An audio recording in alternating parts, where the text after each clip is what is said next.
The place, Boston, Massachusetts. The year, 1690. When?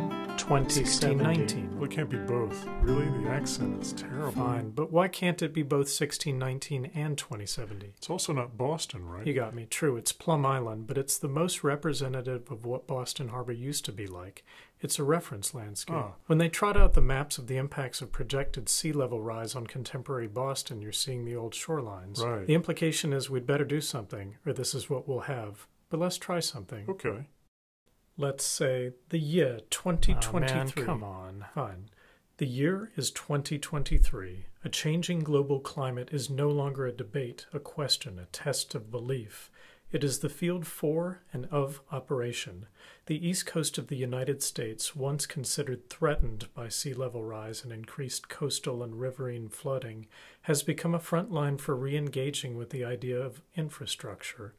Leveraging momentum from intense public debates resulting from the floods of 2017 and the 2021 big brownouts, the president created a platform in 2022 for addressing new opportunities to challenge mid-20th century conceptions of and funding mechanisms for infrastructure. Okay, but what is infrastructure? How do you define it? Just roads, bridges? With rising seas and inland flooding, land uses we wouldn't have expected to be linked, now joined by water, are fair game to be considered. Well, only if we consider shoreline land uses to be infrastructure. Why not? The water's edge was infrastructure for nearly 350 years in Boston's case, the way we moved people and goods and made a living.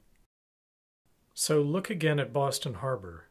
Chelsea and East Boston are each linked to Boston by a single Class 1 highway. As the water rises, yes, things will separate. This landscape is closer to one of a city of archipelagos, but things will also link.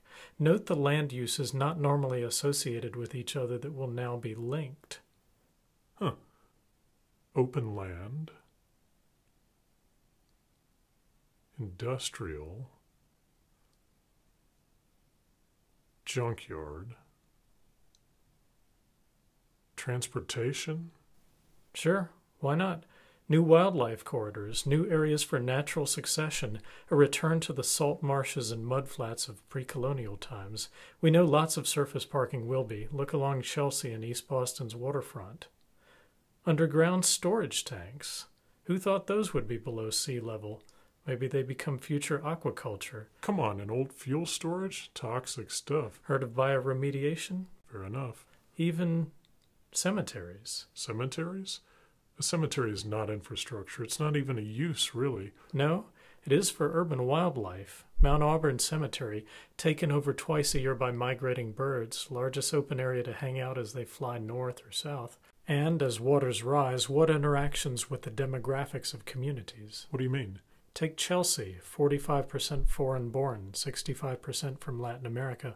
Many of those folks will use a new waterfront in different ways. Back to cemeteries. Oh? Temple Ohabe Shalom Cemetery in East Boston will lie within 100 yards of your new shore. What you need is a shot of a cemetery on the Day of the Dead, with families picnicking among tombstones. Maybe show houseboats floating just off the new shore. Nice.